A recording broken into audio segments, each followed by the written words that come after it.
আসসালামু আলাইকুম। নিজের জীবনকে পরিবর্তন করার 5টি উত্তম মাধ্যম।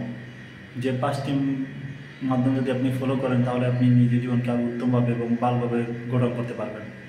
নাম্বার 1, কম কথা বলেন এবং শুনুন বেশি। আল্লাহ তাআলা আমাদের জন্য আমাদের 2টি কান দিয়েছেন এবং 1টি মুখ দিয়েছেন, যাতে আমরা শুনি বেশি এবং কম কথা বলি। যত কম কথা বলবেন ততই আপনি কম সমস্যার মধ্যে পড়বেন এবং আপনি যত বেশি শুনবেন ততই আপনি সমাধান খুঁজে পাবেন।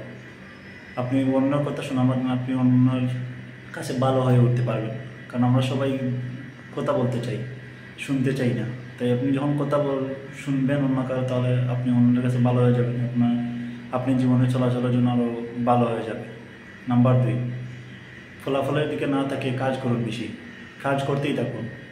ফলাফল এখন যাই আসুক না কেন, যত ছোটোই ফল আসুক না কেন, আপনি কাজ করতেই থাকুন। দেখবে একদিন এই কাজের মাধ্যমে এত বড় ফলাফলের এত বড় সফলতা অর্জন করবেন যা আপনি কখনো ভাবতেও পারবেন না।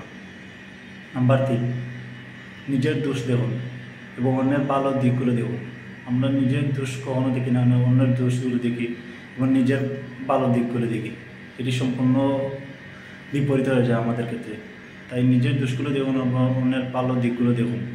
নিজের দোষ যখন নিজেই দেখবেন তাহলে দেখুন অন্যের কাছে আপনি আর নিজের দোষগুলো অন্যের খুঁজে পাবে না, কারণ আপনি নিজেই নিজের দোষগুলো দেখে সেগুলো সমাধান করতে পারবেন। অন্য ভালো দিকগুলো দেখার মাধ্যমে আপনি অন্যের কাছে ভালো হয়ে উঠতে পারেন এবং জীবনে চলাচলের জন্য আপনি আরও অনেক ভালো হয়ে যাবে। নাম্বার 4, নিজেকে সবসময় বড় মনে করবেন না, বরং অন্যকে সম্মান করুন। নিজেকে বড় মনে করার মাধ্যমে আপনার ভিতরে ইগো তৈরি হয়, অ্যাটিটিউড চলে আসে আপনার মধ্যে। তাই যখনই আপনি নিজেকে বড় মনে করেন তাহলে আপনি অন্যকে কখনোই সম্মান দিতে পারবেন না। তাই নিজেকে বড় মনে না করে অন্যকে বরং সম্মান করতে শিখুন। দুনিয়া যদি আপনাকে বড় মনে করে তাহলে আপনি আর নিজে বড় মনে করে কী করবেন। তাই সবাইকে সম্মান করুন, দেখবেন সবাই আপনাকে অনেক ভালো মনে করবে এবং আপনি অনেক ভালো হয়ে যাবেন। নাম্বার 5, সর্বদা সত্য কথা বলুন। সত্য কথা বলার মাধ্যমে আপনি নিজের ভিতরের যে আত্মারা আছে সেটিকে সঠিকভাবে জানতে পারবেন এবং সবার কাছে আপনি সত্যবাদী হয়ে উঠবেন। যে সবসময় সত্য কথা বলুন এবং সবসময় নিজেকে কাজের মধ্যে ব্যস্ত রাখুন। একটি কথা সবসময় মনে রাখবেন, খালি মস্তিষ্ক শয়তানেরই আড্ডাখানা। তাই কখনও আপনার মস্তিষ্ককে খালি বসতে দিবেন না, কোনো না কোনো কাজ দিন।